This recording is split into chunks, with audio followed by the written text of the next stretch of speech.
relationships, trauma, philosophy. Relationships, trauma, philosophy. Welcome to the Yalla Habibi podcast. Welcome. Welcome. We are so pleased to have you here. And we are going to talk about our escapades, a word that I never use until now, about in our travels to Hong Kong. There's quite a lot to be said about Hong Kong. But what? There is. No, I agree. Oh, That's why right. I You would gave say me a agree. face as if I was missing something. Sorry. No. You gave me a face. But really, where I think we need to start, and we won't get to it all in this episode because, as we've learned, there's so much that goes on when we visit these new countries and these new places that it's always goes over time. So we'll split this up. We're going to tell you a bit more about our Hong Kong travels in the following episode as well. But let's tell you about some stuff that we had to face and happened. Well, what I would like to say just before we do get started is please subscribe, like, Oh, and yeah. rate us and share, and also come and check us out on TikTok. Thank you. I am barely awake right now. I'm so shattered. Yeah, Scott's. Fun fact about Shelby: I don't get jet lag. I don't know how. It's a skill that I've got. I think because I tend to sleep well on planes. Although I didn't particularly sleep well on this last plane. I had like maybe 4 hours of sleep. But you're struggling with a bit of jet lag, aren't you? And you've had a jump out week as well. Yeah, I've done about 10 hours of driving over the past couple of days as well. And I'm absolutely fooked. Mm. I was silly then. In my head, I was like, don't say that word because I'm trying to not swear as much on this podcast. And I just went, oh, yeah, but that's the right word for it. Pooped, that's what I should have said. But I apologise. I'm going to try down my profanity. I don't think I'm that bad, but I don't think you I are. just think for the algorithm, and I think it's just good not to swear. But yeah, so sorry if I'm a bit lagging here. But yeah, we were in an absolute box room. We were. The entire room, including the sort of mini kitchenette, which was a suspended fridge that was above the bed. Oh, I was wondering what you're clashing as a kitchenette. And the bathroom were all smaller than our bedroom. Like the combination of that. Well, I mean, like probably, I'd say half the size. Half the size of our usual bedroom was the bedroom, the bathroom, and a fridge. Yes, yeah, it was a proper box room. It was like you're back into students' first year. Way smaller even though. Yeah, I had quite a similar situation in mine. Mine was a bit bigger, but I think you had quite a bougie first year. But I was in like a prison. Oh no. But no, it was a great experience. Cambridge Halls, MMU. Yeah, it's like a prison, but it's a great fun. It's like all the partying in my partying days. But the reason we went for a box, usually we go for quite a nice Airbnb, but it's just so expensive in Hong Kong. Yeah, we were like, because it was the last stop on our travels this year. And so, like, we could either have spent £500 for the week on an Airbnb or, like, half that for this room. So we just decided to go for it with it being just 1 week. And it seemed to make the most sense. I actually just submitted the review on booking.com for that. I didn't ask for your input. Oh, sorry. right, yeah. Because the guy was super nice. He was great. He was really good at his job. He let us even leave our bags, which I know is common after checkout, but he also let us use a shower before we went to the airport for our flight, which was, like, I think a huge benefit to us to be able to do that. He even gave us, like, fresh towels and stuff. Yeah, because it is grim. You walk around all day around the city and then it was a 24-hour of travel then, so it's pretty damn exhausting. So yeah, it wasn't great, but we were happy. It did the job. Yeah. It was really, like, the location was great as well. So we were staying in a place called Chungking Mansions, and within that building, it was multiple blocks of apartments. We were in block E, I think.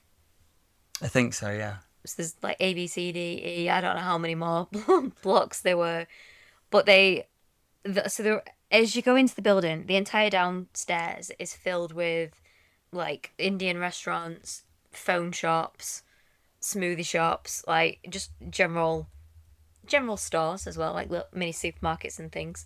And then you've got to take a lift to your accommodation, but it like each corner of this entire huge building is different. Like it's almost like four separate buildings or five separate. I don't know. I don't know how many. It was Separate bizarre. blocks there were. The structure of the building was bizarre. It was, and we were like right in the back right corner, and luckily we were because like the Chungking Mansions lift queues are apparently quite notorious. And you've got to like, so we were going to the lift for Block E, the block we were in, but there were two lifts. One was for the odd floors, one was for the even, and that seemed quite common actually in Hong Kong. I've not seen that literally anywhere else before, but we had to get in the left-hand lift because that took us to our floor because we were on an even number. But all of the other blocks, like that we had to walk by, had like security managing crowd control because the queues were that long for the lift. Oh, I wouldn't have been happy if we had to go up that lift We'd have because, just taken the stairs. well, yeah, we would have, which I think people didn't realise existed because they were so hidden. But yeah, you'd be stood in that for probably about 30 minutes, 40 minutes, because they were so slow as well. And And- tiny. Yeah, they were tiny, and multiple times we jumped in, and I've never seen this before, but the elevator actually started flashing a warning sign to say you were overloaded on weight. Yeah. I've never experienced that. That freaked me out. And then a guy just laughed and went, "Ah, it's all right," and it shut, and we went up. Yeah, he said like just like jump or something like you. Yeah, it He's jumped. like just stand over there and it'll figure it out. Yeah, I was like, Jesus, I don't like the sound of this. So still happy we went cheap because travel it takes up a lot of your money. Yeah. And but yeah, it was bizarre. Right at the bottom, it was just a bunch of Indian restaurants, like loads of mini little Indian restaurants. So I must say, as much as I like Indian food, sleeping in it isn't pleasant. And for some bizarre reason, directly, we had a window that had been covered up in the bathroom. Why a window is, I'm not sure, because that window, if we were to jam it open, would have gone directly into an Indian kitchen. Yeah. And in the morning, it absolutely reeks of Indian food, and it's just not what you want to wake up to. It's just a bit grim. So the smell was pretty awful, and just it was a bit overwhelming. The second you come down, like you were in it. There was no sort of bit of time where you could walk through a reception at a hotel. And it's a bit calmer. Then you go to the main street. It's like no. Once you get out the elevator from your hotel, you are just in a very busy bottom floor full of restaurants, full of everyone just swarming around for their food and the shops and everything. And then you go onto the high street and it's even busier. So it was a bit overwhelming, I found, Hong Kong, and the property. But again, I still don't begrudge paying for that because it was significantly cheaper and the people who ran it were very nice. Yeah. And it was comfortable. Like, it was clean. It was It's clean and clean. comfortable, yeah. It was clean. I think if it was dirty, then I would have really not liked it. Yeah. But you couldn't hear like despite like what we just said about like what you just said about how busy it was, we couldn't hear aside from the occasional time that people from our hotel would talk in the hallway and that was loud. But you couldn't hear any of for how busy the building was, it was silent.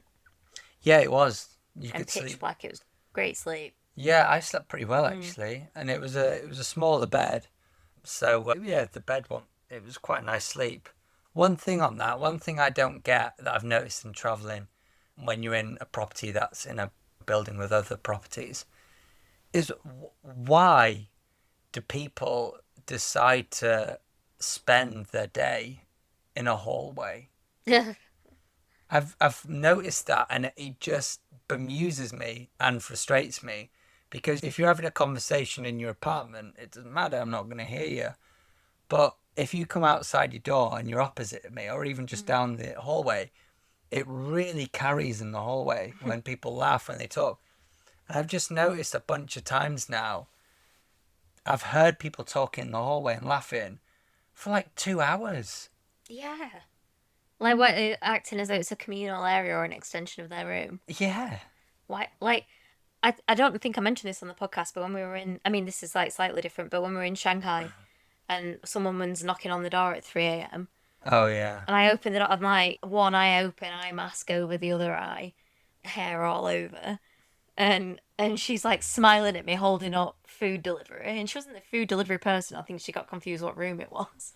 But just yeah, they were making an absolute racket in the hallway. Oh yeah, that was in Shanghai. Yeah, Luckily, that hotel was very nice. it was. Yeah, I think she must have been a bit drunk. Yeah, I reckon so. I think she. Yeah, we've had a few weird knocks at the door through our time.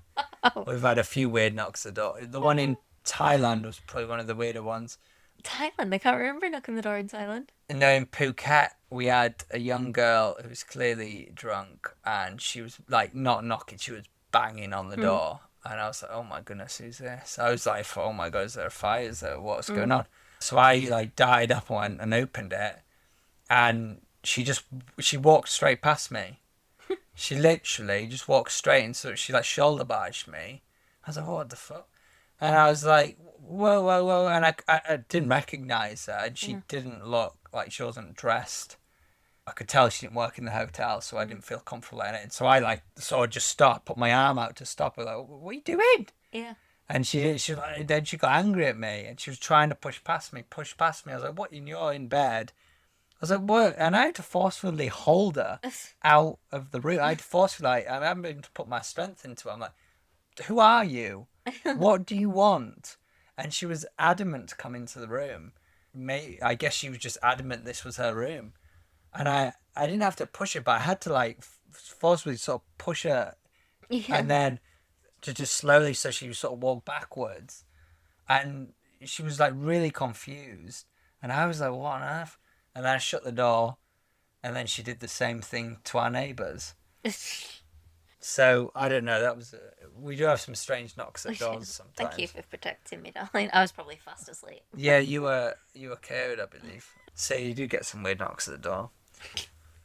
But on a more serious note, in Hong Kong, something obviously quite awful happened just recently. On the 26th of November, when we were there was quite a severe fire. It was in Wang Fuk Court. I'm allowed to say it, that wasn't a swear word, that was a real F-U-K. And it was pretty major. So let me give you some stats here. It burned for 43 hours. It engulfed 7 of the 8 residential towers. Whoa. It spread rapidly from building to building. There's over 159 currently confirmed dead, which is just nuts, 159, and that includes both elderly and infants. Obviously, dozens injured. There's just so much awful. And what they believe, how it spread, is by the scaffolding. So what we noticed around Hong Kong with the scaffolding is it wasn't metal. A lot of the scaffolding was bamboo. And it was bamboo, and then it had this like green mesh netting. And that's why they've gone and taken a couple of the higher officials within the scaffolding company to court, because they're saying it was negligent. But I don't know how that's going to go down, because that seems like the type of scaffolding they use in Hong Kong. So I don't know.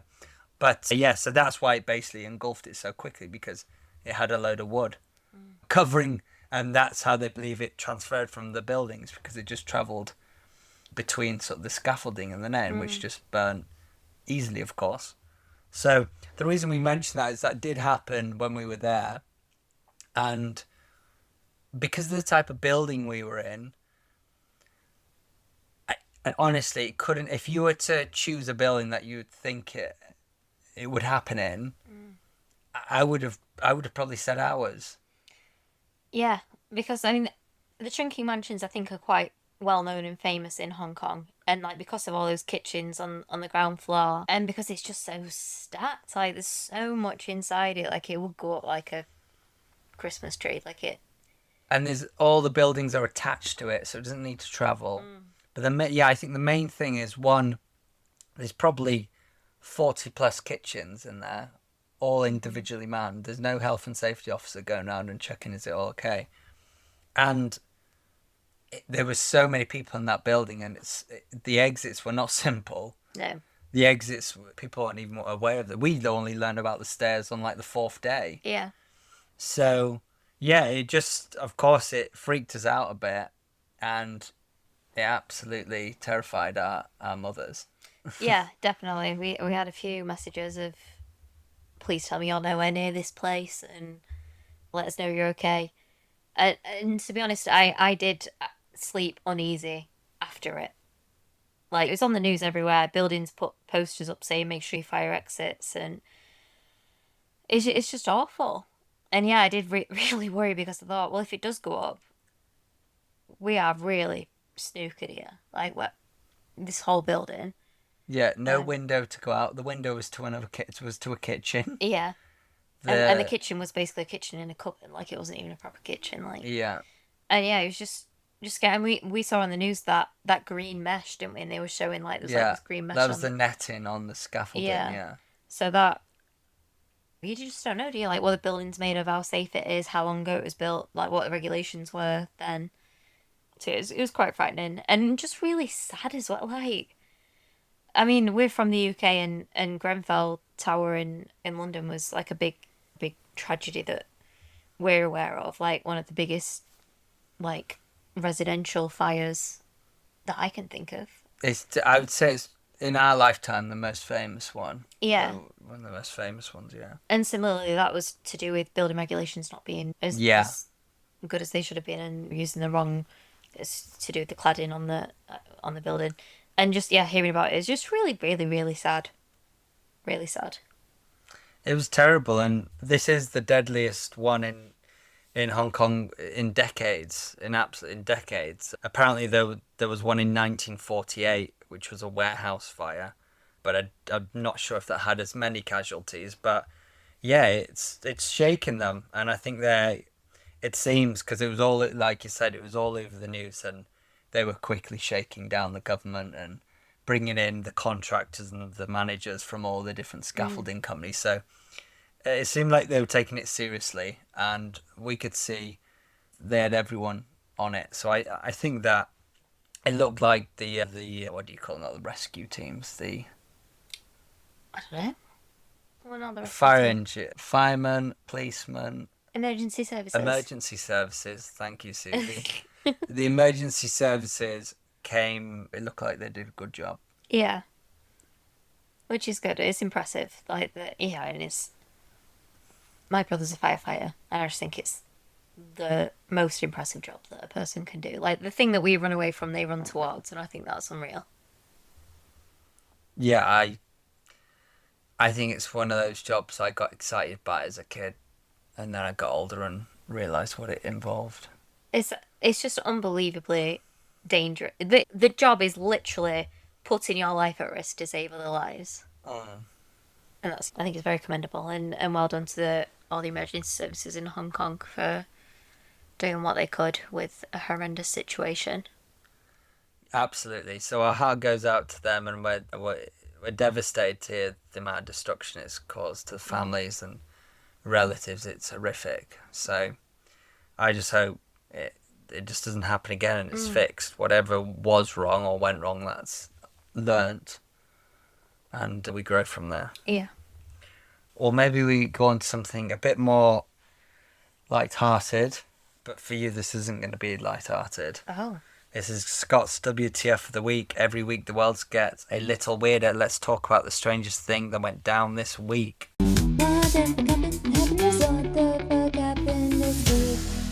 Researchers have identified what may be, what do you think is the largest Heart. Yeah. Okay. No, they have found the largest spiderweb ever recorded. I can tell you where it is. It's in Laos when I walked into it. Yeah. Maybe you walked into the start of it, yeah. Go on, tell me about. Oh God, I don't even want to. Right, I've seen some big.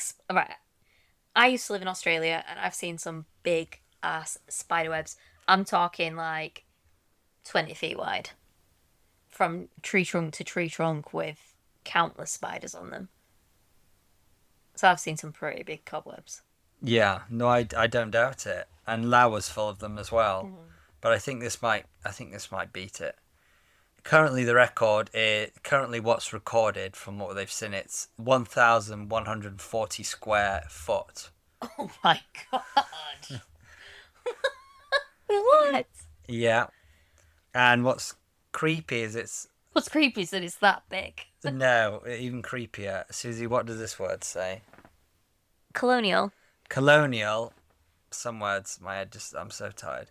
Colonial web housing, over 111,000 spiders. No. Inside a sulfur cave on the Greece-Albania border. Jeez Louise. Yeah, so we're going to Greece shortly. Well, Oh. say shortly. Next year or the year after. I'm going to Cyprus. All right, we're not going to Greece at Well, all. we could go. I think we should tie in Greece, to be fair. I really want to go to Greece. But we do have Greek listeners, so we will come soon. Kalimera. Kalimera, I don't know what that means. I think it means hello in Greek. Okay, Could be brilliant. totally wrong. Kalimera, let us know where we should go. We've been to Greece. I went as a kid. I loved it.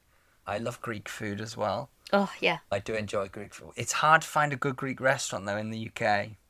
It's hard to find one anywhere. Like, we went to a Greek restaurant in I Vietnam was and it was so sad that wasn't good. I know, we were really excited about it. It was really expensive as well for Vietnam Yeah, standards. for Vietnam it's expensive. It wasn't good, and I was gutted because I really want some Yeah. good Greek food.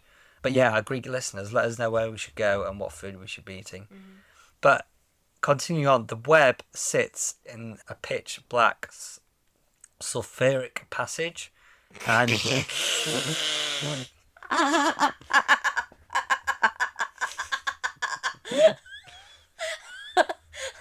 I'm familiar with a pitch black sulfuric acid oh my passage. god, Sultan. Yeah, I didn't think what that would sound like What actually. a funny sentence. I know. Sulfuric black passage. About assholes, if anyone doesn't get the joke. Yeah. Well, it gets creepy. So it's made from thousands of connected funnel-shaped webs. Ugh. So do you remember in Laos when there was all those funnel webs we saw? No. And that was the major web that we saw in all the Oh, is it? bushes. Okay. Especially when I went on my hike, they were blooming everywhere. Yeah, they were like webs, but they went into a funnel. And if you got near it, the spider would pop out the funnel. Jesus Christ. It was creepy. But it's thousands and thousands of these connected. And yeah, it's pretty scary. So yeah, they've even identified the type of spiders, and they estimate around 69,000 of the first species and 42,000 of the second. Okay, sorry, that's the different species. So it's pretty well balanced. There's two different types of spider species. It would be up to you, Susie, to tell me what they are. All I can read is check cavers. No, not check cave. Is this one? Oh. Tiginaria domestica, barn funnel weaver, and Prinerigone vegans. Vegans. So they've got some vegans there. So yeah, that's pretty creepy, isn't it? That is creepy, and that's actually terrifying. The thought of seeing, like, that when I was just talking about that from tree trunk to tree trunk in Australia, there will have been like probably 100 spiders on it. Like it was almost like when your brain can't process something because it's so traumatic, and you're like, Yes. that can't. My eyes cannot be seeing what I'm seeing right now. But to have like over 100,000, and that ginormous web, I think I'd probably go into shock. Oh, what, if you walked into it? I think if I saw it, even from a distance, I think I'd literally go into shock. I think my body would start to shut down. That's dramatic. Is it? I mean, imagine if you were like in the cave and then suddenly a light came on and you saw that, I think I would go. In that case, I would go into shock, and I That's think what I'm saying. Like, if I saw it. not from far though. Oh, no, I don't mean like, I'm not saying I have to be touching the web. I mean, Yeah. like, if I was, in the cave. Yeah, if I was amongst it and I knew to get out, I would have to do like gymnastics. No, I think I'd pass out. not keen. To know that if you don't bend in a certain way to get out of the web, Yeah. and I can see hundreds of thousands of them, I think I'd pass out. Yeah. I think I would. It would be fun. It'd be horrific. So it's pretty wild, and what's quite unique about it is that these two spider species are working together. Oh God. Yeah. What, they're teaming up? Yeah, apparently they would attack each other, but apparently they're cohabiting quite well. And they're actually, what's even more interesting is they've started their actual gut microbe, genetic and gut microbe analyzes shows that they've actually started to change. Because it's such a sulfuric acid cave, they've actually they're starting to adapt as a species. Whoa. So it's quite unique. I was reading the articles, like, it wasn't just about the web, it's quite there's I quite do feel kind mind-blowing. of bad for spiders because they've got such a bad reputation, and they are actually kind of cute. Like They're in a not way. cute. No, they are, baby. Have you seen the ones like those They're not tarantulas cute. that are furry and they've got like lots of eyes and they just. They're not cute. They're not cute. They can be. They can be really cute. I think tarantulas can be quite cute. As they're No, furry. no. Okay. Well, I think we'll have to agree to disagree on that. Fair enough. Well, maybe we move on to something a little bit more positive with Shelby's good vibes only. Let's take a break from the chaos. Here's something to make you smile this week. Shelby's good vibes only. CRISPR Gene Therapy has slashed cholesterol in the first human trial. So, for the very first time, they've managed to cut cholesterol by nearly 50% and triglycerides by about 55% after a single infusion. That's impressive. Isn't it? Yeah. So, like, by half is really impressive. That's just after a single infusion, so like one treatment. The therapy targets something called the ANGPTL3 gene in the liver, and it switches it off to reduce blood fats linked to heart disease. And the effects appeared within 2 weeks and lasted at least 60 days. So it's pretty much one infusion straight away, and it's lasting for 2 months. And they did this with 15 adults with difficult to treat lipid disorders across Australia, New Zealand, and the UK. So, I mean, cholesterol is quite a serious thing that can affect the fat around your organs, your visceral fat, or the serious fat. So to be able to reduce your cholesterol, it is quite significant. There's lots of illnesses that are impacted by cholesterol. Significantly, yeah, and it's a big driver of blood clots. It'll thicken your artery walls, and that's where the blood will catch and it'll clot, and you can have a stroke, you can have a heart attack. Yeah, cholesterol is like one of those bedrock pieces to a lot of conditions and diseases that kill people. I mean, heart problems is the number one killer. Yeah. Heart problems. So it is really quite scary to think that, and pretty much anyone at the age of 50 and over that I know is on cholesterol tablets. Yeah. Like, it doesn't mean that everyone, but most people I find that I know end up on them. Yeah. Which just sort of becomes a fact of life. And yeah, I think this is incredible. I think CRISPR are doing some pretty... I feel like CRISPR are like the... Not SpaceX, but like the Tesla of the pharmaceutical industry. Yeah, they're moving the needle, aren't they? Yeah, they're really moving the needle. I wish I could tell you the CEO, but I don't know. But that person's moving the needle. And I know they also get backlash on things because they're making probably people feel a bit uncomfortable on the stuff they're doing and playing with. But I think you need a bit of a wacky genius to push us and get us to a point where we break the other thing that we thought would never be broken or fixed. Yeah. So I think that is significant. 50% is unbelievable. And when they crack this completely, there's no question they will save millions of lives. Absolutely. And I feel like this could be like the GLP-1 medications that people like Ozempic and Manjaro, all these kinds of... Like, I know it's quite a controversial topic, should you or shouldn't you use them. But in terms of reducing obesity, they've fixed it. Yeah, it's crazy that, isn't it? That is absolutely wild. If someone is obese and they take that medication, they will no longer be obese. That is a fact. Like, it's in some cases it helps you to lose. It will. Like, people will drop hundreds of pounds within a year.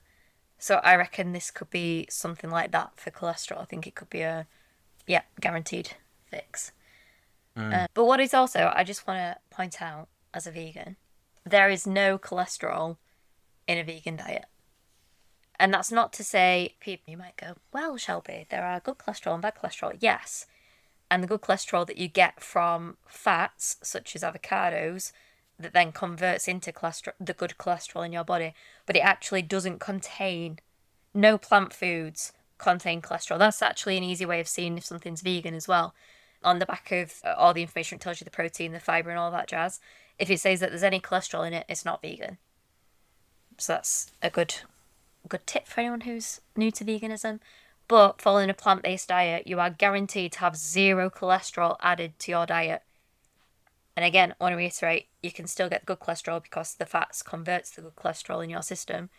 And that's not to say that you can't have bad cholesterol as well, because things like your sugary foods can convert to the bad cholesterol also. But yeah, at least you're not eating actual cholesterol. Yes. No, it's I was really quite shocked when I learned that. And I'll always remember. This just shows you how. I know I don't advise anyone to ask their GP about a food plan. Yeah, they know nothing about nutrition. Unless you put in front of a nutritionist, which of course they do exist in the NHS, but a GP or honestly even the doctors, I've seen many, and their nutritional knowledge it's quite embarrassing. Oh yeah, they basically do 1 semester on it at some point in the, or maybe not even that. But it's not their job. Like, you may as well go to, like, and this is, I don't want to sound like I'm dissing pharmacists, I'm not. Obviously, their specialism is medicine. You're not going to go to a pharmacist and ask them for nutrition advice. Why would you go to GP and ask them for nutrition advice? No. That's not their job. I think this would be a good topic for another episode, but I think what I've noticed with GPs and doctors who are high in their field, they get this kind of like God complex. Yeah. I think it is very challenging not to get, because every day everyone comes to you and whatever you say is gospel, because as mere mortals don't know a thing about what they're saying. So we've got sort of no choice but to trust, and we do have that faith. We still do have that quite strong faith. Maybe it's dissipated a little bit over time, but I would still say I have quite strong faith in the GPs I go to and that. So, but yeah, just be mindful of that if your doctor's saying this, because we've been in front of doctors that have given us misinformation. Again, I don't think it's deliberate. I think it's just not knowing it.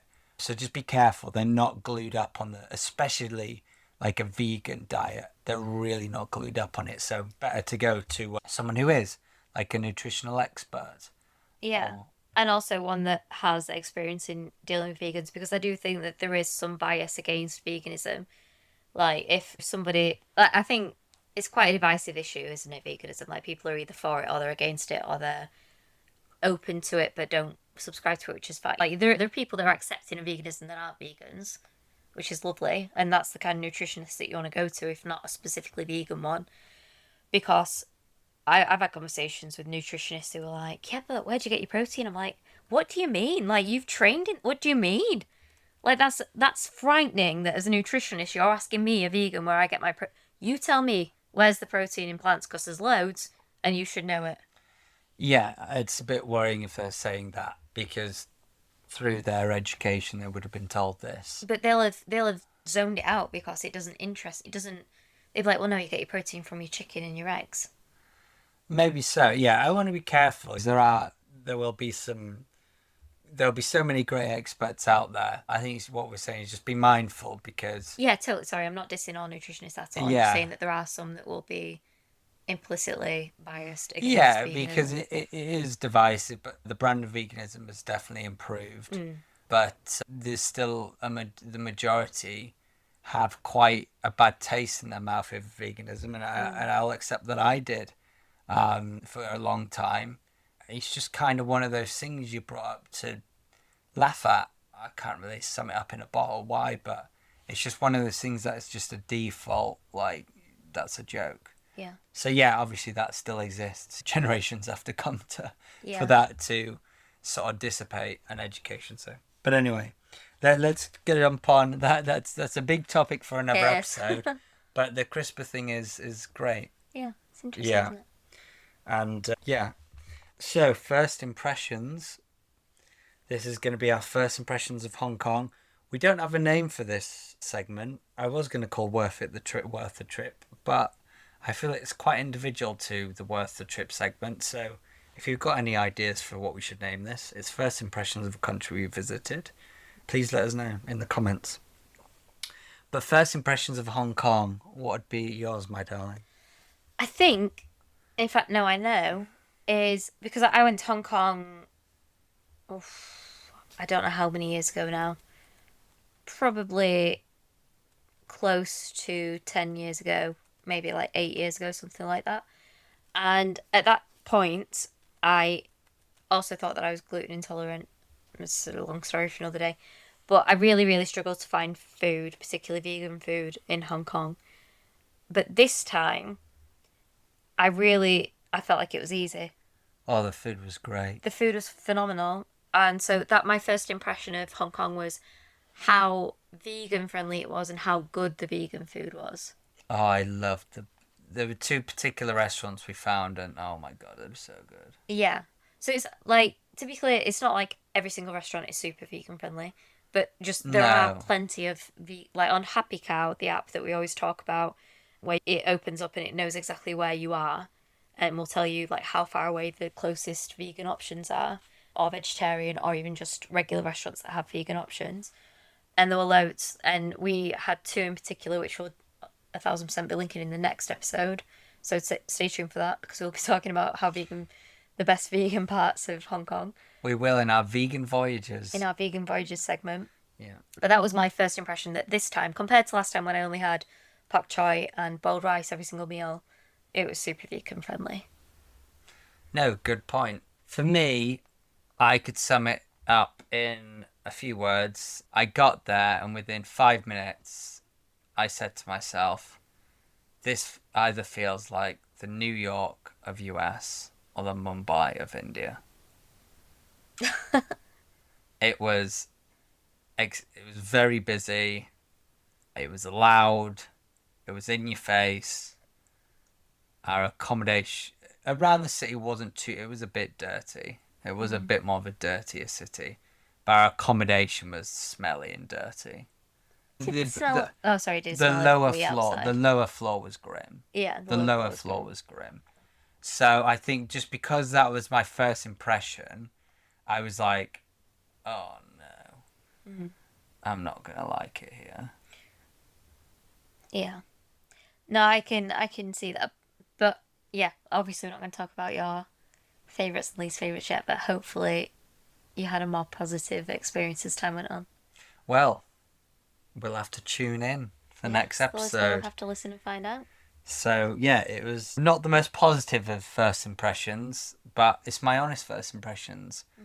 I was worried. I think the thing that was most intense for me was how busy it was.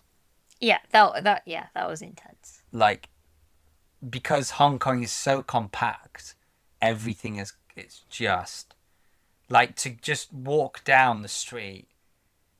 You couldn't walk with your eyes on your phone.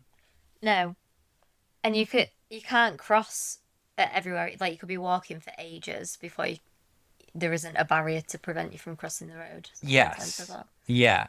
Like you have to constantly be alert to be like, oh, I'll move for you. Oh, you move for me. Oh, there's a baby in a pram now. Okay, I've got to wait for them to pass. Oh, now there's someone's walked in front of me. Like just to get to a shop, it wasn't like, oh, I'm just gonna go to the shop. Like you were trying to figure out, okay, I can see there's a gap there. Okay, I'm gonna go to like just to walk down a. So I end up doing what I do on my runs, and I walk on the road Yeah. because it's quicker.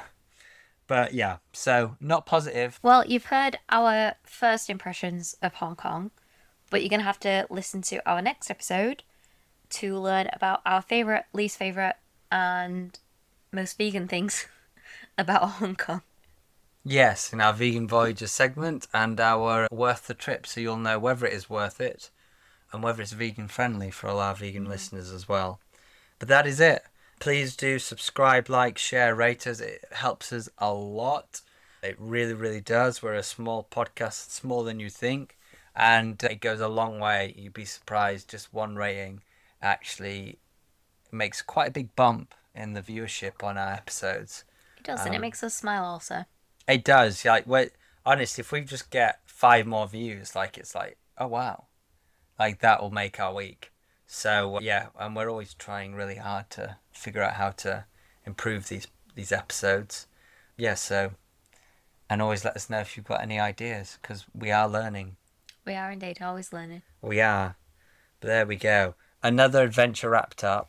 But the journey never ends. Keep your bags packed for the next one. And remember, when in doubt, just say, Yalla Habibi. See you next time.